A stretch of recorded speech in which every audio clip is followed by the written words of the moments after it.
Baik, sebelum belajar Microsoft Word lebih jauh, hal pertama yang sebaiknya dilakukan adalah memahami menu dan ikon yang berada di aplikasi ini, karena mengenal fungsi menu pada Mr. Word akan memudahkan proses belajar kita untuk menguasai Microsoft Word sendiri.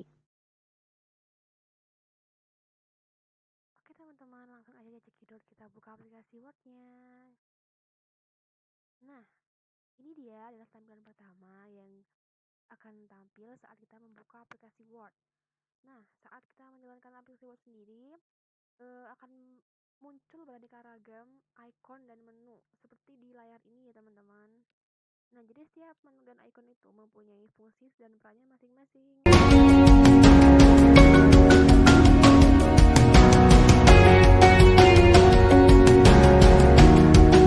Di sini kita akan mengetahui tentang fungsi dari ribbon tool satu persatu secara berurutan. Tool sendiri terdiri atas beberapa submenu, di antaranya yang pertama ada menu new, berfungsi untuk membuka atau membuat lembar kerja baru. Kemudian ada open untuk membuka file yang ada di perangkat kita. Kemudian ada info untuk informasi dari dokumen yang tengah dikerjakan. Kemudian ada save untuk menyimpan dokumen di Miss Word. Kemudian ada save as. Save as itu sama dengan save, cuman bedanya kalau save as itu memiliki fungsi lebih spesifik, yaitu memilih lokasi penyimpanan dan merubah jenis file. Kemudian ada print untuk mencetak. Kemudian ada share untuk membagikan gitu. Ada export juga, ada close untuk menutup dokumen yang sedang dibuka. Kemudian ada account itu akun kita buat check in gitu. Kemudian ada feedback sama option sendiri untuk berisi berbagai menu untuk melakukan penyesuaian tampilan dokumen atau lembar kerja.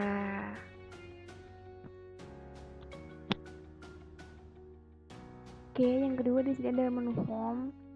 Menu home sendiri memiliki 6 submenu yang terpisah oleh garis-garis.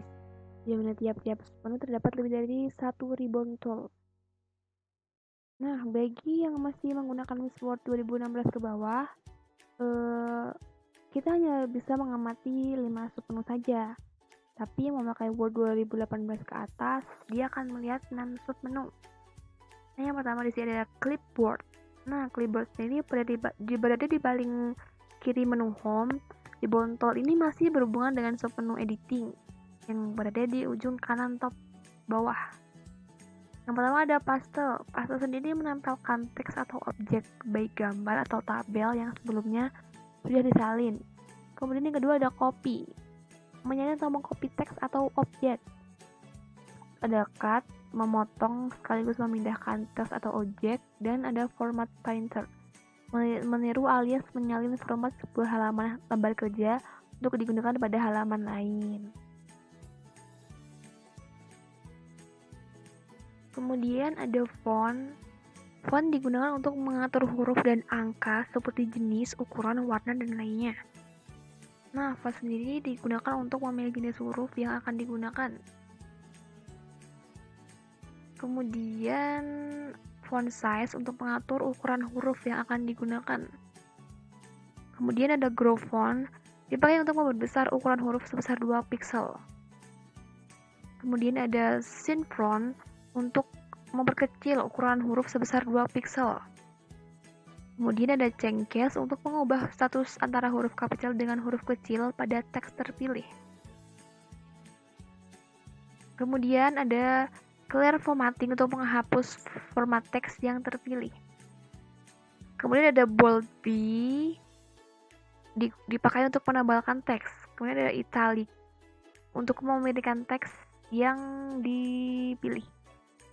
Kemudian ada underline untuk membuat garis bawah pada teks. Kemudian ada straight stroke ABC untuk memberikan garis tengah pada kalimat. Kemudian ada separate untuk fungsi untuk membuat karakter pemangkatan di bawah. Kemudian ada superscript untuk berfungsi untuk membuat karakter pemangkatan di atas. Kemudian ada text highlight color untuk memberi warna di belakang teks terpilih. Kemudian ada font color untuk mengubah warna teks yang dipilih.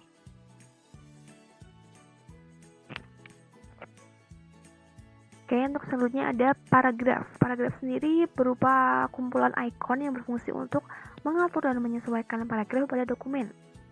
Nah, di sini ada beberapa bagian, di antaranya satu adalah boolean. Boolean sendiri untuk menambahkan boolean dan berbagai tanda lainnya pada teks dengan format listing. Kemudian ada numbering menambahkan format penomoran secara otomatis pada dokumen. Kemudian ada decrease indent, menggeser paragraf dokumen ke bagian kiri. Kemudian ada increase indent, menggeser paragraf dokumen ke bagian kanan. Kemudian di sini ada alignment, alignment left, membuat teks menjadi rata kiri. Kemudian ada alignment center, membuat teks menjadi rata tengah. Kemudian ada alignment right, membuat teks menjadi rata kanan. Dan ada justify, membuat teks menjadi rata kanan dan kiri. Kemudian di sini ada line dan paragraf, berfungsi untuk mengatur sekaligus menyesuaikan jarak antara baris pada dokumen. Kemudian ada shading di sini, berfungsi untuk mengubah warna pada bagian latar dokumen atau teks. Dan ada border di sini untuk menambahkan garis tepi atau border pada teks. Oke. Selanjutnya di sini ada editing. Submenu ini berisi icon untuk melakukan editing pada dokumen. Ada 3. Pertama ada find, berfungsi untuk mencari dan menemukan kata tertentu dalam dokumen. Kemudian ada replace, berfungsi untuk mencari dan mengganti kata tertentu yang kita inginkan. Kemudian ada select, berfungsi untuk memilih atau memblok objek teks pada dokumen. Baik, selanjutnya di sini ada menu insert. Ada submenu ini berisi icon untuk mengatur dan menyesuaikan pada lembar kerja. Di sini ada cover page, berfungsi untuk memberikan sampul pada halaman. Kemudian ada blank page, berfungsi untuk menyisipkan halaman kosong. Kemudian ada page break, berfungsi untuk memutuskan halaman dan berlanjut pada halaman berikutnya. Kemudian di sini ada table, berfungsi untuk menyisipkan atau membuat tabel pada lembar kerja. Kemudian ada illustration. Di Bound Group ini berisi berbagai icon yang berfungsi untuk memasukkan gambar, chart, clip art, atau tabel lain-lain ke dokumen. Di sini ada picture, berfungsi untuk menyisipkan gambar dari komputer. Kemudian di sini ada clip art, berfungsi untuk menyisipkan clip art atau gambar yang telah disediakan. Kemudian ada smart art. Smart art berfungsi untuk menyisipkan macam-macam objek seperti struktur organisasi pada halaman dokumen. Kemudian ada chart, berfungsi untuk menyisipkan grafik pada halaman dokumen. Kemudian ada screenshot, berfungsi untuk mengambil gambar atau tangkapan layar.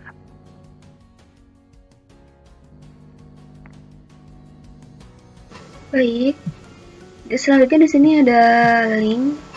Link tersebut merupakan icon yang berfungsi untuk menghubungkan tautan atau link ke dokumen hingga objek lainnya.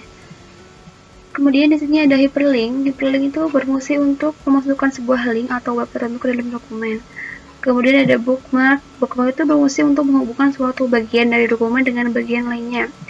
Kemudian ada cross reference, berfungsi untuk menghubungkan sebuah teks dengan suatu objek, gambar, tabel, atau lainnya. Kemudian di sini ada header dan footer. Digunakan untuk mengatur bagian header dan footer sebagai sebuah dokumen, seperti menambahkan penomoran dan lain-lain. Di sini ada header untuk menambahkan teks atau objek pada bagian header. Itu bagian atas pada setiap halaman di dalam dokumen.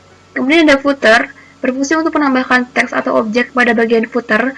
Itu bagian bawah pada setiap halaman di dalam dokumen. Kemudian ada page number untuk memberikan penomoran pada setiap halaman. Kemudian ada teks, di sini berfungsi untuk text box, berfungsi untuk membuat sebuah kotak kosong yang bisa diisi dengan teks ke dalam dokumen. Kemudian ada quick export, berfungsi untuk menyisipkan berbagai objek ke dalam lembar kerja Word. Kemudian ada word art, berfungsi untuk menambahkan berbagai efek keren ke sebuah teks.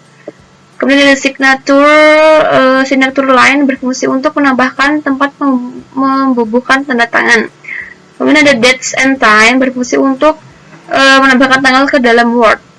Kemudian ada objek, berfungsi untuk menambahkan objek tertentu ke dalam dokumen. Kemudian ada simbol, sepenuh ini berguna untuk menyisipkan berbagai simbol umum. Di sini ada equate yang berfungsi untuk menambahkan berbagai simbol yang umum digunakan dalam matematika ke dalam lembar kerja. Kemudian ada simbol berfungsi untuk menambahkan berbagai bentuk simbol ke dalam lembar kerja. Jadi di sini ada menu pack layout. Di menu ini juga terdapat berbagai ikon yang mempunyai fungsi untuk mengatur dan menyesuaikan segala hal yang berhubungan dengan halaman lembar kerja Miss Word.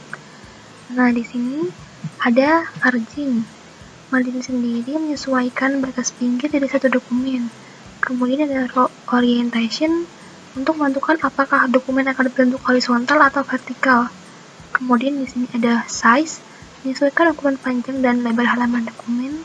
Kemudian ada kolom, menentukan jumlah teks akan dibagi menjadi berapa kolom. Kemudian ada breaks, mengatur bentuk dan letak dari halaman ataupun kolom teks. Dan ada line number, memberikan penomoran pada setiap edit state. Kemudian ada hyphenation, berfungsi untuk memisahkan antara kata dengan penghubung. Baik, selanjutnya di sini ada paragraf. Dipakai untuk mengatur dan menyesuaikan paragraf di lembar kerja. Kemudian ada arrange. Dalam submenu ini terdapat banyak ikon yang berguna untuk mengatur tampilan format objek di lembar kerja. Baik, selanjutnya di sini ada reference. References juga mempunyai beberapa ribbon group yang masing-masingnya memiliki fungsi tersendiri. Akan tetapi menu ini terbilang cukup jarang dipakai oleh pengguna Miss Word. Nah, di sini ada banyak icon. Di sini table of context, ada add text, ada table tag, insert footnote, insert endnote, net footnote, solve footnote, insert caption, manage searches, stylus, bibliography, insert caption, insert table of feature, update table, ada cross reference, make entry, insert index, update index, table of authors, ada mark caption, insert table of authors, and update table. Di sini ada menu mailing. Menu ini juga digunakan untuk membuat surat dalam jumlah banyak sekaligus. Di sini ada envelopes. Envelopes sendiri berfungsi untuk membuat dan mencetak amplop atau surat. Kemudian ada label untuk membuat atau mencetak label. Ada start mail merge untuk membuat surat biasa atau berupa email untuk dikirim ke banyak orang. Ada select create status untuk membuat daftar penerima surat.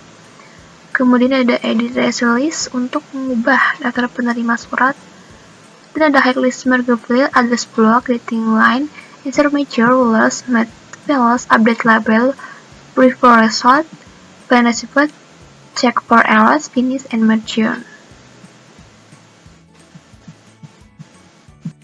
Selanjutnya di bagian review terdapat beberapa submenu yang berfungsi untuk meninjau lembar kerja, mulai dari pengecekan spelling hingga grammar yang berkaitan dengan tata bahasa, hingga perhitungan jumlah kata bahasa yang sering dipakai dan lain-lainnya. Di sini ada spelling grammar, berfungsi untuk memeriksa tata bahasa dari teks atau paragraf dalam sebuah dokumen. Kemudian ada thesaurus, word card, kemudian ada translate untuk menerjemahkan data, kemudian ada language untuk fasilitas penerjemah bahasa, kemudian ada comment untuk memasukkan komentar baru, kemudian ada tracking untuk menandai teks yang baru, dan ada final, ada software app, ada review panes, kemudian ada change, ada dari bagian change sendiri ada bagian accept, reject, repose, and next. Kemudian ada compare, berfungsi untuk membandingkan data. Kemudian ada protect. Di bagian protect sendiri ada dua bagian, yaitu block author dan resting editing. Selanjutnya, di sini ada view. Di view sendiri digunakan untuk melihat tampilan lembar kerja seperti untuk melihat dokumen dalam tampilan 2 halaman atau lebih. Di sini ada dokumen view, ada read more, print layout, web layout, outline, and draft. Nah, print sendiri mengubah tampilan layar penggantikan ke bentuk print view. Kemudian full screen reading untuk menampilkan dokumen penuh. Web layout untuk mengubah layar dalam bentuk web view, outline untuk layar ke bentuk OLED view, Kemudian draft untuk menulis surat dalam bentuk draft. Kemudian di sini ada show, ada ruler, gradient navigator pen. Kemudian ada zoom di sini. Kemudian ada Windows. Kemudian ada macros. Kemudian yang terakhir di sini ada menu desain. Nah, tab menu desain ini akan muncul ketika pengguna membuat sebuah tabel di lembar kerja MS Word. Oleh karena itu, sub menu ini berfungsi untuk mempertarik tampilan tabel yang pengguna buat seperti itu. Jadi kita bisa memilih mau yang mana ininya, fontnya, colornya, shading, border, draw borders, dan sebagainya.